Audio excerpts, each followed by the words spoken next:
Good morning. Let us start.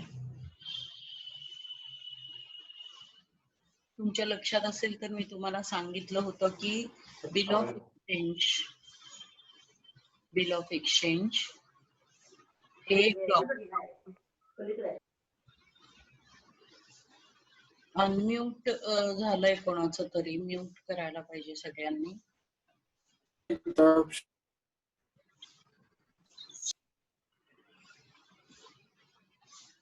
तर bill of exchange हे draw झालं की ते एक लीगल डॉक्युमेंट बनतं. डॉक्युमेंट एकच आहे, पण त्याला क्रेडिटर जो आहे ज्यांनी बिल ड्रॉ केलंय तो बिल्स रिसिवेबल म्हणतो आणि डेटर म्हणजे कस्टमर आहे तो बिल्स पेएबल म्हणतो. डॉक्युमेंट एकच आहे. आता ड्रॉवरनी म्हणजे क्रेडिटरनी हे बिल ड्रॉ केलं ड्रॉवीवर म्हणजे कोणावर, कस्टमरवर किंवा डेटरवर.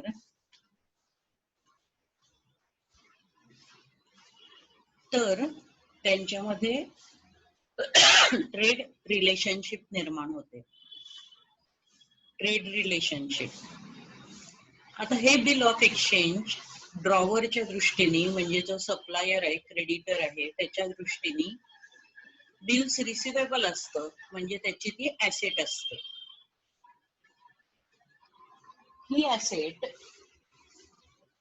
तो 4 प्रकारांनी वापरू शकतो. कुठल्या 4 प्रकारांनी वापरू शकतो नीट वाचा. इथे पेज 265 वर दिलेलं, पेज 265 वर दिलेलंच समोर दिसतंय स्क्रीनवर, त्यामुळे लिहून काही घ्यायचं नाहीये. तो काय करतो, समजा 3 महिन्याचं बिल असेल तर तो 3 महिने बिल स्वतःकडेच ठेवतो. समजा अजयनी विजयवर बिल ड्रॉ केलंय तर अजय ड्रॉवर आहे आणि विजय ड्रॉवी आहे. तर ड्रॉवर म्हणजे अजय बिल स्वतःकडेच ठेवतो 3 महिने. 3 महिन्यांनी विजयकडे जातो आणि पैसे घेऊन येतो. हा पहिला ऑप्शन आहे, retaining the bill till due date. दुसरा ऑप्शन, ह्या 4 पैकी काहीतरी एकच घडतं हा बिलाचं, 4ही नाही घडत. आयदर बिल रिटेन होतं किंवा डिस्काउंट होतं. आता म्हणजे काय सांगते, समजा एप्रिल मध्ये हे बिल मिळालंय आणि पिरियड आहे 4 महिन्याचा, तर एप्रिल ते मे, जून, जुलै, ऑगस्ट मध्ये पैसे मिळणार या बिलाचे. 4 महिने मिळणार नाहीत. पण समजा जर ड्रॉवरला लगेच पैसे हवे असतील, एप्रिल मध्येच पैसे हवेत, त्याला गरज आहे त्या पैशाची, तर तो काय करतो, जसा की चेक आपण बँकेला देतो आणि पैसे घेतो तसं हे बिल तो बँकेला देतो. आणि ह्या कारण बीआर ही काय आहे, त्याची ऍसेट आहे, तो मॉर्गेज करतो ही ऍसेट बँकेकडे. बीआर ही ऍसेट, जसं दागिने गहाण टाकून आपण लोन घेतो तसं बीआर गहाण टाकून आपल्याला पैसे मिळतात. म्हणजे बीआर मॉर्गेज करून आपल्याला पैसे मिळतात. त्याला म्हणायचं डिस्काउंटिंग ऑफ द बिल. मग काय करू शकतो ड्रॉवर, 3 महिने थांबून 3 महिन्यांनी जाऊन पैसे आणू शकतो, रिटेनिंग द बिल. त्याला पैशाची नितांत आवश्यकता असेल तर तो लगेच बँकेकडे हे बिल देऊन टाकतो आणि पैसे घेतो. त्याला म्हणायचं डिस्काउंटिंग ऑफ द बिल. मग ड्यू डेटच्या दिवशी बँक जाईल आणि पैसे कलेक्ट करून आणेल, आणि झाले नाहीत कलेक्ट तर काय तेही शिकवणार आहे. तिसरं ऑप्शन, हे बिल एंडोर्स केलं जाईल म्हणजे ट्रान्सफर केलं जाईल. म्हणजे काय समजावून घ्या, तुम्ही मला चेक दिलाय फीचा 10,000 रुपयाचा, तर आणि मी त्याच्या बदल्यात बेंच खरेदी केलेत एबीसी फर्निचर वाल्याकडनं, तर मी हा चेक एबीसी फर्निचर वाल्याला पाठीमागच्या बाजूला चेकच्या सही करून ट्रान्सफर करू शकते. म्हणजे आता तुमच्या अकाउंट मधनं पैसे एबीसी मध्ये जातील, माझ्याकडे येणार नाहीत. त्याला म्हणायचं एन्डॉर्समेंट. एन्डॉर्समेंट म्हणजे ट्रान्सफर. मग आयदर बिल काय होतं, रिटेन, 3 महिने स्वतःकडेच तो ठेवतो, 3 महिन्यांनी जाऊन पैसे आणतो, किंवा बिल डिस्काउंट होतं, किंवा बिल एन्डॉर्स होतं, किंवा जर ड्रॉवर खूप बिझी असेल आणि त्याला वेळ नसेल ड्रॉवीकडे जाऊन पैसे आणायला, तर तो त्याच्या बँकेला सांगतो की माझ्या वतीने तुम्ही जाऊन बिलाचे पैसे कलेक्ट करा. त्याला म्हणायचं बिल फॉर कलेक्शन. मग स्वतः ड्रॉवर जाऊन पैसे आणेल ते काय, रिटेनिंग द बिल. पैशाची गरज आहे तर काय, डिस्काउंटिंग द बिल. त्यांनी काहीतरी खरेदी केले म्हणून क्रेडिटरला त्याच्या पैसे द्यायचे असतील, एन्डॉर्समेंट ऑफ अ बिल. किंवा ड्रॉवर टू बिझी किंवा टू लेझी असेल तर तो त्याच्या बँकेच्या थ्रू पैसे आणेल. असे 4 ऑप्शन्स बिलाचे अवेलेबल असतात. कुठले 4? Either the bill is retained, स्वतःकडेच ठेवतो तो 4 महिने, 4 महिन्यांनी जाऊन पैसे आणतो. लगेच पैसे हवे असतील तर हे बिल बँकेकडे डिस्काउंट करतो. किंवा त्यांनी फर्निचर खरेदी केलं असेल तर त्या फर्निचर वाल्याला हेच बिल देऊन टाकतो. किंवा तो जर खूप बिझी किंवा खूप लेझी असेल तर तो त्याच्या बँकेला सांगतो की माझ्या वतीने तुम्ही पैसे कलेक्ट करा. मग बघा, बिल रिटेन केलेलं असेल तेव्हा काय काय घडेल आपल्या आयुष्यात बघा. सेलर आणि बायर असे 2 जण आहेत की नाही. मग सेलर काय करेल, sells the goods to buyer and draws the bill on drawee. Drawee accepts the bill, so Drawee becomes acceptor, and this bill is sent back to seller, who becomes holder. मग seller थांबतो 3 महिने, 3 महिन्यांनी जातो buyer कडे आणि पैसे घेऊन येतो. त्याला म्हणायचं honouring the bill.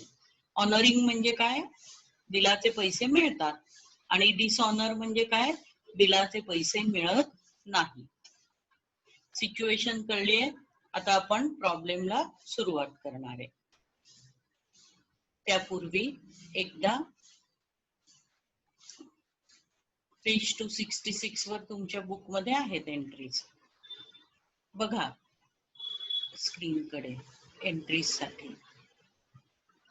Creditor sells the goods to debtor on credit. Entry कशी होणार, डेटर अकाउंट डेबिट टू सेल्स. डेटर म्हणजे कस्टमरच्या बुक्स मध्ये एंट्री कशी होणार, purchases account debit to creditor. मग बिल आलं की एंट्री कशी होणार, bills receivable account debit to drawee किंवा डेटर. आणि ड्रॉवीच्या बुक्स मध्ये एंट्री कशी होणार, drawer's account debit to bills payable. Bill आपण 3 महिने स्वतःकडेच ठेवलं, 3 महिन्यांनी गेलो पैसे घेऊन आलो तर त्याला म्हणायचं honouring the bill. Bill honour झालं तर एंट्री कशी होणार, कॅश आली आणि बीआर कॅन्सल केलं, मग cash account debit to BR. आणि डेटरच्या बुक्स मध्ये bills payable account debit to cash. Drawer या बिलाला, कागद एकच आहे, या बिलाला ड्रॉवर बिल्स रिसिवेबल म्हणतो आणि ड्रॉवी बिल्स पेएबल म्हणतो. The bill is retained but dishonoured, म्हणजे कॅश आली नाही तर एंट्री कशी होणार, पुन्हा ड्रॉवी कडून पैसे रिसिवेबल झाले म्हणून ड्रॉवीच्या अकाउंटला डेबिट, ड्रॉवी टू बीआर. ड्रॉवीच्या बुक्स मध्ये एंट्री होणार bills payable account debit to drawee. आणि समजा लास्ट एंट्री, समजा बिल डिसऑनर झालं आणि आपण नोटिंग चार्जेस भरले. आता शिकवलं ना नोटिंग चार्जेस म्हणजे काय, वकिलाची फी. तर एंट्री कशी होणार, drawee's account debit to BR to cash, कारण आपल्या खिशातनं कॅश जाईल. आणि ड्रॉवी एंट्री काय करेल, bills payable account debit noting charges account debit to drawer. या एंट्रीज एकाच दिवशी तुम्हाला सगळ्या येतील का, हो येतील. आपण प्रॉब्लेम सोडवल्यावर तुम्हाला या सगळ्या एंट्रीज 100% येतील. तर पहिला प्रॉब्लेम वाचूया आपण, पेज 266 वरचा. प्रॉब्लेम लिहून घ्यायची गरज नाहीये, समोर प्रॉब्लेम दिसतोय. मग तुम्हाला काय करायचंय, वहीमध्ये असं जर्नल आखायचंय. मग जर्नल आखून घ्या एक page. Date, particulars, ledger, folio, debit amount, credit amount, journal आखा.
आखून घ्या जर्नल, फक्त लिहू नका डायरेक्ट टकाटक. वाचा प्रॉब्लेम.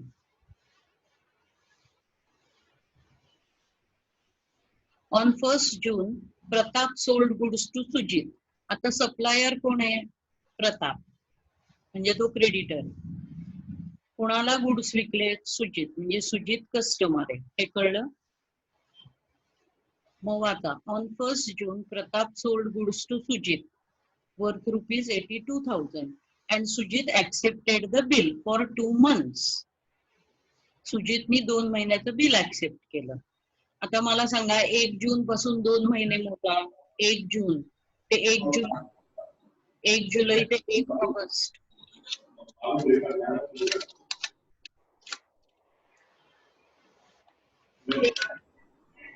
कोणीतरी अनम्यूट आहे राजांना. मगाशी तरी आर्यन अनम्यूट होता, आर्यन शेट्टी. बघा एकदा. आता मला समजत नाही कोण अनम्यूट आहे. लक्ष द्या.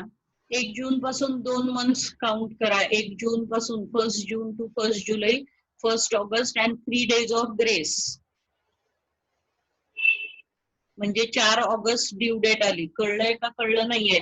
4 ऑगस्ट न कळलेल्यांनी अनम्यूट करून मला विचारा परत. कसे आले 4 ऑगस्ट सांगा? 1 जून पासून किती महिने मोजले? 2. 1 जून ते 1 जुलै, 1 जुलै ते 1 ऑगस्ट आणि 3 दिवस ग्रेस. 1 + 3 किती आली?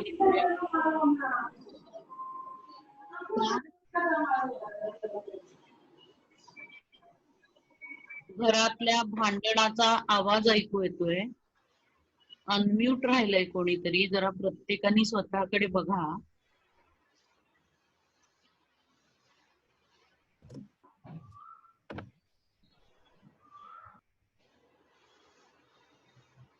फर्स्ट जून पासून 2 महिने, 1st August, 3 days of grace, 4th August आली ड्यू डेट. आता वाचा. Following cases. Bill is honoured किंवा बिल इज डिसऑनर्ड किंवा बिल इज डिसऑनर्ड आणि नोटिंग चार्जेस पेड 250. अशा 3 केसेस मध्ये एंट्रीज विचारल्या आहेत. मी शांतपणे समजावून सांगते. कोणी कोणाला गुड्स विकले? प्रतापनी सुजितला. मग प्रताप सेलर आहे की नाही? हो. मला हा वहीमध्ये in the books of Pratap journal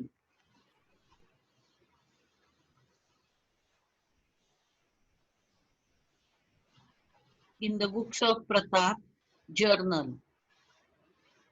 heading लिहिलं का? In the books of Pratap journal. जो सेलर आहे त्याच्या आधी एंट्रीज करायच्या, मग बायरच्या. In the books of Pratap journal. डोकं शांत.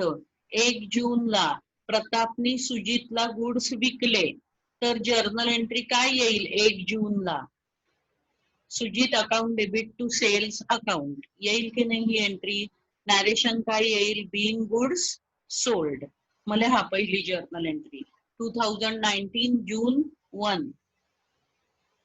Sujit account debit to sales account 82,000. Sujit account debit to sales account 82,000.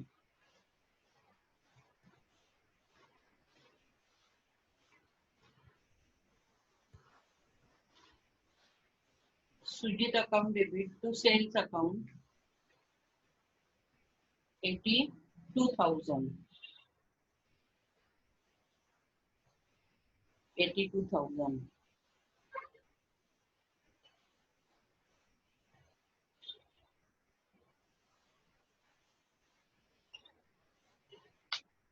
Being goods sold on credit. पहिली जर्नल एंट्री कळली नाहीये असे किती जण आहेत? गुड्स सुजितला विकले, याची जर्नल एंट्री काय होणार? Sujit to sales 82,000. Being goods sold. Particulars column मध्ये लाईन. आता त्याच दिवशी काय झालं? गुड्स विकले आणि लगेच सुजितने एक बिल ऍक्सेप्ट करून दिलं. डोकं शांत. प्रताप हा सेलर आहे, त्याच्या दृष्टीने बिल ऑफ एक्सचेंज हे बिल्स रिसिवेबल आहे. ती जी ऍसेट आहे ती आपल्याकडे आली, ऍसेट आली म्हणून ऍसेटला डेबिट कुणी दिली? सुजितने दिली, म्हणून सुजितला क्रेडिट. सुजित गिव्हर झाला. म्हणजे पुढची एंट्री कशी येईल? BR account debit to Sujit account. का आली अशी एंट्री? बीआर म्हणजे काय? Bills receivable. हे आलं का गेलं? आलं, म्हणून बीआर ला debit. Debit what comes in. आणि कुणी दिलं? सुजित. मग दुसरी एंट्री काय आली? B R account debit to Sujit account 82,000. बघा स्क्रीन कडे दुसरी एंट्री कळली का? पूर्ण लिहायचं आणि बी आरचं बिल्स रिसिवेबल म्हणून. मला हा June 1 bills receivable account debit to Sujit account. Bills receivable account debit to Sujit account. पहिल्या 2 एंट्रीज कळल्या नाही आहेत असे किती जण आहेत? मला अनम्यूट करून विचारा. Bills receivable account debit to Sujit account 82,000. Ma'am second entry एकदा परत सांगा ना. हो परत सांगते. बीआर ही काय आहे? प्रतापच्या दृष्टीने ऍसेट आहे की नाही? मग ऍसेट आली आपल्याकडे की आपण ऍसेटला काय टाकतो सांगा? डेबिट टाकतो. म्हणून बिल्स रिसिवेबलला डेबिट पडलं. का? आली की नाही ऍसेट आपल्याकडे? तो कागद आला की नाही आपल्याकडे? मग तो कागद आपली काय आहे? ऍसेट आहे, म्हणून त्याला डेबिट पडलं. बीआर आलं. And who is the giver? कुणी दिला तो कागद तुला? सुजितनी दिला. मग एंट्री कशी झाली? Bills receivable account debit to Sujit account. झेपलीये का आता? हो मॅम. करा एंट्री. एंट्री करा, नॅरेशन लिहा.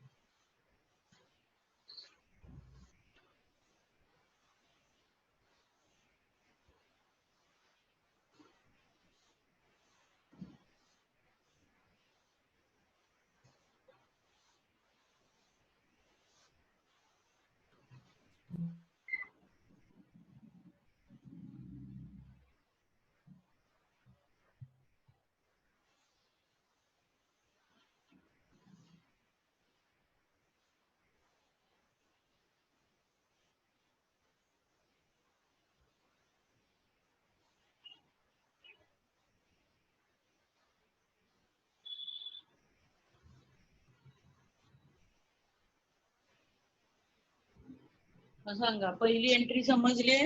काय आली पहिली एंट्री? गुड्स विकले. कुणाला विकले? Sujit. Sujit is receiver, goods are going out. Sujit account debit to sales account. त्याच्या बदल्यात एक कागद आला, ती आपली ऍसेट आहे. Bills receivable account debit to Sujit. सुजितने दिली. सगळं समजलंय? इथपर्यंत कळलंय? आता डोकं शांत ठेवा. जून पासून 2 महिने काउंट करा. 1 जून ते 1 जुलै. 1 जुलै ते 1 ऑगस्ट. आणि 3 डेज ऑफ ग्रेस पेमेंट करायला अलाउ करावे लागतात. कायद्यानुसार हा हक्क आहे जो माणूस पैसे पे करणार त्याचा, की 3 दिवस ग्रेस मिळावे. ओके. म्हणजे 1 ऑगस्ट मध्ये 3 दिवस जर ऍड केले तर 4 ऑगस्टला काय होईल सांगा? प्रताप इस्त्रीचे कपडे घालेल, चकाचक भांग पाडेल आणि सुजितकडे जाईल कागद घेऊन. त्याला तो कागद दाखवेल, पैसे कलेक्ट करेल आणि घरी येईल हॅपीली आणि पार्टी करेल. मग काय होईल ऑगस्ट 4 ला सांगा? बिल ऑनर होईल. ऑनर म्हणजे पैसे मिळतील. मग पैसे मिळतील म्हणजे प्रतापकडे पैसे आले की नाही? कॅश इज कमिंग इन की नाही? म्हणून कॅशला डेबिट. आणि बीआर आता फाडून टाकायचं आपण. मग बीआर आलं तेव्हा डेबिट टाकलं होतं, आता फाडून टाकलं म्हणजे गेलं बीआर, म्हणून बीआर ला क्रेडिट. सांगा एंट्री काय येईल बिल ऑनर झाल्याची? कॅश आली, बीआर कॅन्सल झालं. मग बीआर निर्माण झालं, ऍसेट निर्माण झाली, तेव्हा त्याला डेबिट टाकलं होतं. आता ऍसेट गेली आपल्याकडून, त्याला क्रेडिट पडेल. एंट्री काय येईल 4 ऑगस्टला बिल ऑनर झालं तर? Cash account debit to bills receivable. कॅशला डेबिट का? पैसे आले. पण समजा त्यांनी बँकेत ट्रान्सफर केले तर बँकला डेबिट पडेल, एनईएफटी ने वगैरे, आरटीजीएस ने. ओके. म्हणजे कॅश ला अथर्वचं अनम्यूट आहे बहुतेक आज. अथर्व आर्यन ह्यापैकी कोणीतरी अनम्यूट दिसतंय इथं. एंट्री कळली का सांगा? अनम्यूट करून विचारा कळली नसेल तर. 4 ऑगस्टची भानगड कळली का तुम्हाला? कशी काउंट केले 4 ऑगस्ट? 1 जून पासून 2 महिने आणि 3 ग्रेस डेज. पैसे आले, बीआर कॅन्सल झालं. एंट्री कशी येणार? कॅश किंवा bank account debit to bills receivable. करा एंट्री, लिहा narration. August 4 option A.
Entry समजली आहे?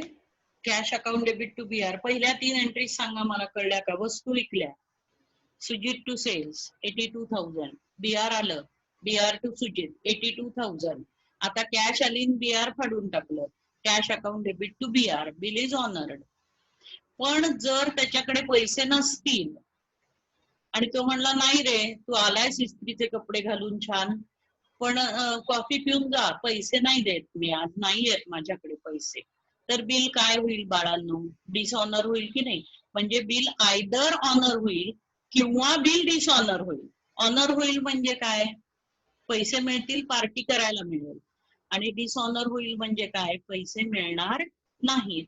मग जर पैसे मिळणार नसतील तर ही जी तिसरी एंट्री आपण केली आहे ज्याच्यात कॅशला डेबिट टाकलंय, ते डेबिट टाकता येणार नाही. पण BR मात्र कॅन्सल होईल, कारण त्याला 3च महिन्याची व्हॅलिडिटी आहे जेवढ्या दिवसाचं बिल आहे. त्यामुळे कॅश येणार नाही, BR मात्र कॅन्सल करावं लागेल. म्हणजे BRचं क्रेडिट तसंच राहील, पण कॅशला डेबिट येणार नाही, because cash is not coming in. मग काय होईल सांगा? पैसे पुन्हा सुजित कडून रिसिवेबल होतील, आणि ज्या व्यक्तीकडनं पैसे रिसिवेबल होतात त्या व्यक्तीला नेहमी डेबिट पडतं. फक्त घट्ट मनामध्ये धरून ठेवा, मागच्या वर्षी खूपदा शिकवलंय, परत मनामध्ये घट्ट धरून ठेवा, ज्या व्यक्तीकडनं पैसे रिसिवेबल होतात त्याला डेबिट पडतं, कारण तो आपला डेटर होतो. कस्टमर हा आपला डेटर होतो. मग आता ज्यांच्याकडनं फीज अजून मला मिळायच्या आहेत त्यांच्या अकाउंटला माझ्या बुक्स मध्ये डेबिट असेल, कारण रिसिवेबल आहे फी म्हणून. कळलं? म्हणजे एंट्री कॅश टू BR च्या ऐवजी सुजित टू BR करावी लागेल.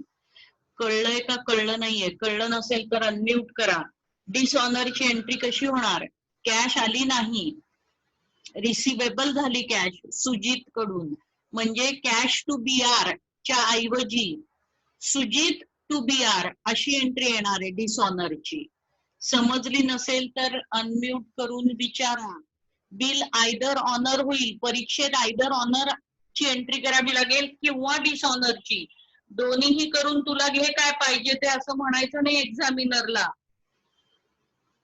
आयदर बिल ऑनर झालेलं दिलेलं असेल किंवा डिसऑनर. ओके, प्रॅक्टिस साठी म्हणून इथे दोन्ही घेतलंय मी. मग बघा, B option, entry cash to BR च्या ऐवजी काय आली? Sujit to BR. का? पैसे सुजित कडनं काय झाले? रिसिवेबल झाले, आणि BR मात्र कॅन्सल झालं 3 महिन्यांनी. मग करा entry B, Sujit to BR.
आता लक्ष द्या, जर बिल डिसऑनर झालं आणि आपण वकिलाकडे गेलो आणि त्याला नोटिंग चार्जेस पे केले, तर ऑप्शन बी मधली एंट्री थोडीशी बदलेल. कशी होईल बघा. सुजित अकाउंट डेबिट 82,250, किस खुशी में 250 एक्स्ट्रा नोटिंग चार्जेस. म्हणजे आयदर एंट्री बी होईल किंवा एंट्री सी होईल डिसऑनरची. जर नोटिंग चार्जेस पे केले तर आता सुजित कडनं आपण नुसते 82,000 82,000 नाही मागणार, त्याला म्हणणार 82,000 आणि नोटिंग चार्जेस तुझ्यामुळे भरायला लागले 250, असे किती रुपये दे? 82,250. मी समजावून सांगते बाळांनो, तुम्ही मला फीचा 10,000चा चेक दिलाय आणि तो बाउन्स झाला आणि बँकेने मला 100 रुपये फाईन लावला, तर मी तुमच्याकडनं 10,100 रुपये वसूल करीन फी म्हणून. कारण हे 100 रुपये कोणामुळे भरावे लागलेत मला? तुमच्यामुळे. समजून घ्या, हा व्यवहार आहे. म्हणजे नुसतंच जर बिल डिसऑनर झालं तर 82,000ची एंट्री ठीक आहे 82,000ची, पण जर नोटिंग चार्जेस भरले तर एंट्री नोटिंग चार्जची अमाऊंट ऍड करून येणार आहे. म्हणजे कशी येणार आहे? आता सुजितकडे किती रुपये मागायला जाणार? बिलाचे 82,000 आणि नोटिंग चार्जेसचे 250, असे 82,250 मागणार. म्हणून एंट्री कशी होणार? मग आयदर बी एंट्री होईल किंवा सी होईल. मग आयदर ए और बी और सी, तिन्ही एंट्रीज करून परीक्षेत यायचं नाहीये. प्रॉब्लेम वाचायचा, त्यात दिलेलं असतं की आयदर बिल ऑनर झालंय किंवा डिसऑनर झालंय आणि नोटिंग चार्जेस भरले, त्याप्रमाणे एंट्री बदलायची. ओके, मग शेवटची एंट्री करा August 4 C.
Here ends the journal. सगळ्या एंट्रीज कळल्या, एकदा वाचून बघा. पहिली एंट्री काय येईल? Sujit account debit to sales, वस्तू विकल्या. दुसरी entry BR account debit to Sujit 82,000. तिसरी entry cash account debit to BR, bill honour झालं, कॅश आली, बिल फाडून टाकलं 82,000. डिसऑनर झालं तर कॅश आली नाही, रिसिवेबल झाली सुजित कडून, सुजित टू BR आली. पण जर नोटिंग चार्जेस भरले तर ते नोटिंग चार्जेसची अमाऊंट ऍड करून पुढची एंट्री येणार. Sujit account debit 82,250 to BR कितीचं कॅन्सल झालं 82,000 आणि खिशातनं पैसे गेले 250, म्हणून कॅशला क्रेडिट. सगळं समजलं? आता Sujit books journal complete line draw करा आणि लिहा in the books of Sujit journal. त्याच पेजवर कंटिन्यू केलं तरी चालतं. In the books of Sujit journal. आता त्याच्या दृष्टीने विचार करा. In the books of Sujit journal. तुम्हाला जर्नल आखायला 2 मिनिटं देते वेळ हवा असला तर, नाहीतर तेच पेज कंटिन्यू करायचं.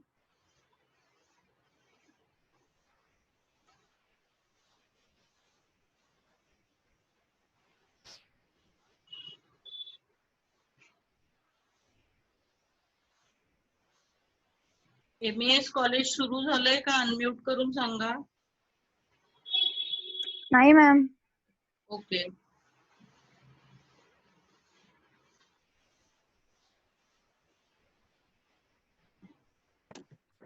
KHS आसपासून आहे. हो, ते मला कळलं. BSM पण चालू आहे वाटतं काहीतरी. Yes ma'am. हो मॅम चालू आहे. हा, पण अजून MES नाही झालंय चालू. KHS ची तर परीक्षा पण आहे ऑगस्ट फर्स्ट वीक मध्ये. मॅम आमचं पण चाललंय काहीतरी ऑगस्ट मध्येच घ्यायची म्हणून परीक्षा ना, पण आपलं सगळं झालेलं आहे, ते किती चांगलं आहे. हो. That's very good. रिव्हिजन घेईन मी आधी पाहिजे तर तुम्हाला, आणि मुख्य म्हणजे ऑब्जेक्टिव्ह मला तुम्हाला द्यायचंय ना, ते कदाचित मग PDF फॉर्म मध्ये देईन, बघते काय करायचं. भेटायला मिळालं तर जुलै ग्रुपनी जर अलाउ केलं 10-10च्या तर भेटीन तुम्हाला मी. असं करू, बघूया. लेट्स सी, जुलैत बघू. Let us start. मला सांगा, सुजितनी खरेदी केले की नाही गुड्स? आले की नाही गुड्स? म्हणजे परचेसेस टू प्रताप एंट्री कळली का सांगा मला. गुड्स आले, who is the giver, Pratap. Entry कशी झाली, purchases account debit to Pratap account. कळले, सुजितची पहिली एंट्री करा. सुजितची पहिली एंट्री करा. June 1 purchases account debit to Pratap account 82,000.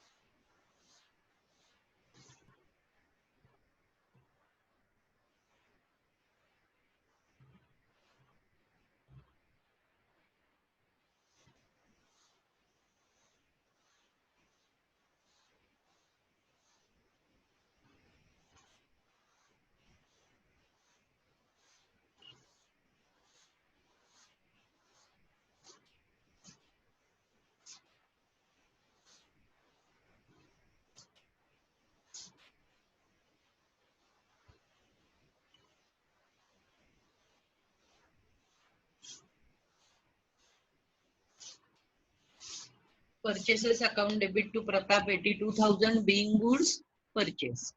आता लक्ष द्या, आता प्रतापने जे बिल ऑफ एक्सचेंज ड्रॉ केलंय ते सुजितने ऍक्सेप्ट केलं, म्हणजे सुजितने ऍक्सेप्टेड म्हणून स्वतःची सही केली आणि तो कागद कोणाला पाठवून दिला, परत प्रतापला. म्हणजे त्याच्याकडनं कागद गेला की नाही, गेला. Credit what goes out. आणि त्या कागदाला सुजित बिल्स पेएबल म्हणेल, कारण पैसे पेएबल झालेत त्या कागदावर. त्या बुक्स मध्ये बीआर होतं, इथे बीपी येणार आहे. आता मग मला सांगा, बीपी गेलं म्हणून बीपीला क्रेडिट. कागद एकच आहे, त्या कागदाला प्रताप बीआर म्हणतो, ती त्याची ऍसेट आहे. आणि त्या कागदाला सुजित बीपी म्हणतो, ती त्याची लायबिलिटी आहे.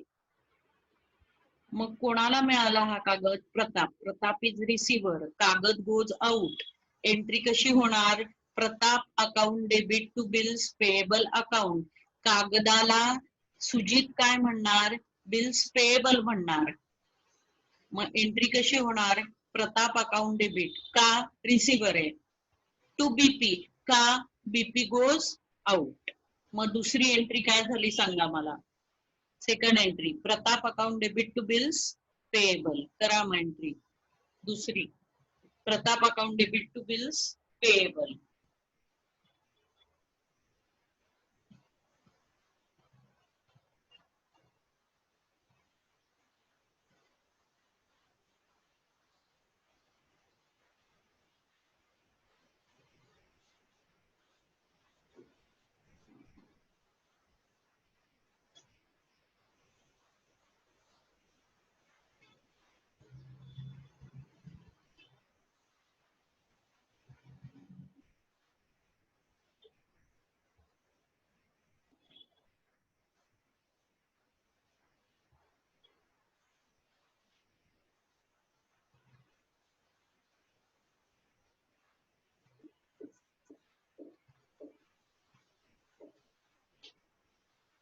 Pratap account debit to bills payable.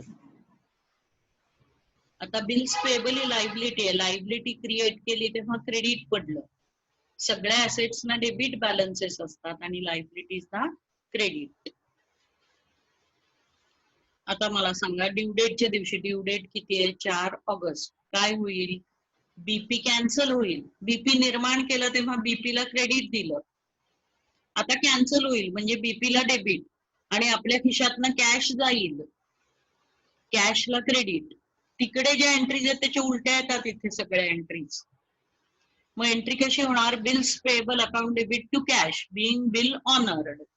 करा मग ऑगस्ट 4 ला option A.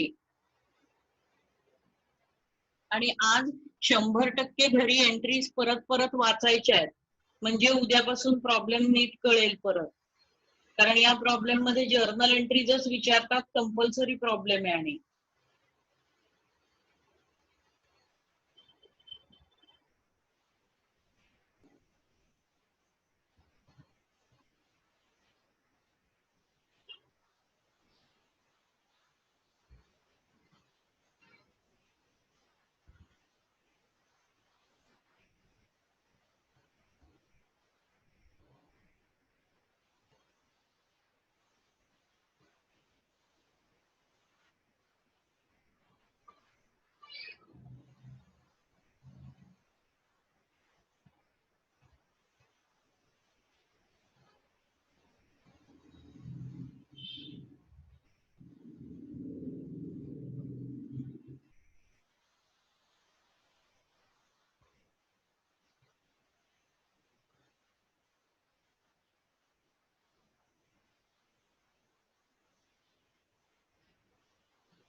Bills payable to cash किंवा बँकेने एफटीने वगैरे पैसे दिले तर. आता लक्ष द्या. पण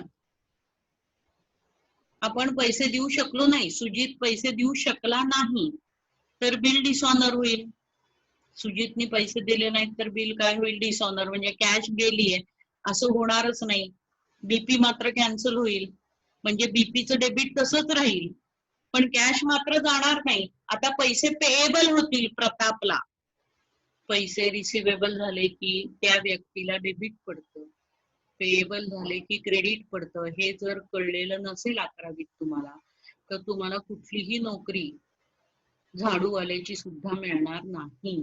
मी पुन्हा सांगते, पैसे रिसिवेबल झाले व्यक्तीकडून, त्या व्यक्तीला डेबिट पडतं, पेएबल झाले की क्रेडिट पडतं. मग आता बीपी कॅन्सल झालं आणि पैसे प्रतापला पेएबल झाले. मनातल्या मनात एंट्री समजलीये का बघा? Bills payable account debit to Pratap entry येणार आहे, कॅश नाही. कारण कॅश गेली नाही, पेएबल झाली. मग डिसऑनरची एंट्री काय येणार? Bills payable account debit to Pratap येणार.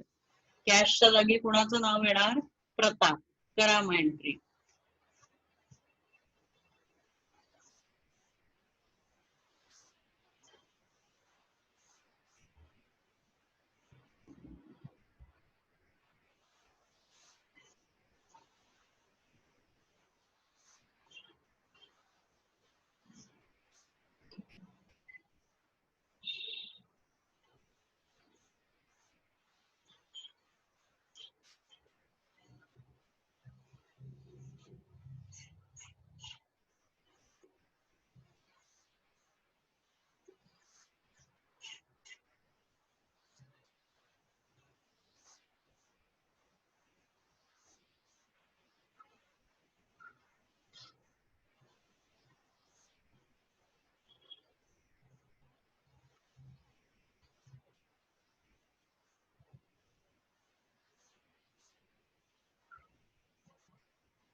आणि समजा जर बिल डिसऑनर झालं, नोटिंग चार्जेस पे केलेले असतील प्रतापनी, तर आपल्या बुक्स मधली एंट्री 5 स्टार करा.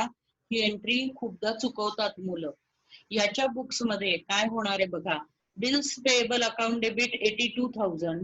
नोटिंग चार्जेस हा त्याचा खर्च आहे, कारण सगळेजण त्याच्याकडनं वसूल करणार आहेत, म्हणून नोटिंग चार्जेसला डेबिट. खर्च आहे डेबिट एक्सपेन्सेस अँड लॉसेस. मग bills payable account debit 82,000, noting charges account debit 250. असे प्रतापला आपण किती रुपये द्यायचे आहेत? 82, 250 द्यायचे. 82 कसले द्यायचे? बिल कॅन्सल केल्याचे द्यायचे. आणि नोटिंग चार्जेसचे 250. नोटिंग चार्जेसला डेबिट का? खर्च आहे. Debit all expenses and losses. मग शेवटची एंट्री करा.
लास्ट एंट्री काय आली? Bills payable account debit, noting charges account debit to Pratap.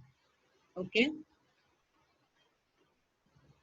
आज आता तुम्हाला काय करायचंय बाळांनो, थोडस घरी हे वाचायचंय एंट्रीज. तुम्हाला हवा तर हा प्रॉब्लेम पेज नंबर सांगितला ना 265 त्याच्यावरनं वाचा, म्हणजे तुम्हाला एंट्रीज लक्षात येतील. तर प्लीज आज होमवर्क आहे तुम्हाला, या सगळ्या एंट्रीज एकदा रिव्हाइज करायच्या आहेत आणि समजून घेऊन रिव्हाइज. याला डेबिट का, त्याला क्रेडिट का, हे समजून घ्या, म्हणजे पुढचा प्रॉब्लेम नीट समजेल. आता मी इथेच थांबणार आहे.